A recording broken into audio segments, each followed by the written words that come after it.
అన్న ఎంతో మంది గొప్ప ఆర్కిటెక్ట్స్ ఇంజనీర్స్ ఉన్న దేశం అన్న మనది. అలాంటిది మన వాళ్ళని కాదని రాజధాని నిర్మాణం ఎక్కడో ఉన్న సింగపూర్కి అప్పగించారు. మళ్ళీ ఇప్పుడేమో రాజమౌళి అంటున్నాడు. సినిమాల కోసం టెంపరీ సెట్లు వేస్తాడు తీస్తాడు రాజమౌళి అన్న. చంద్రబాబు కూడా ఓట్ల కోసం ఏమన్నా టెంపరీ రాజధాని కడతాడని ఆలోచిస్తున్నాడు అన్న. నాకు మాత్రం చాలా భయంగా ఉందన్న.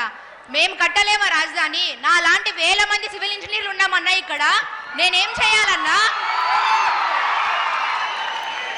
కరెక్ట్ అయితే వాస్తవం ఏమిటంటే అమ్మా, ఆయన ముఖ్యమంత్రి అయి ఇవాళకి దాదాపుగా 4 సంవత్సరాల దగ్గర అవుతా ఉంది. ఇంతవరకు రాజధాని ప్రాంతంలో పర్మనెంట్ అని చెప్పి పేరు చెప్పి కనీసం ఒక్క ఇటుక కూడా ఇంతవరకు పెట్టిన పాపాన బోల. రాజధానిలో ఇవాళకి అసెంబ్లీ ఎలా ఉంటుందో ఎవడికి తెలియదు, ఎక్కడొస్తుందో ఎవడికి తెలియదు.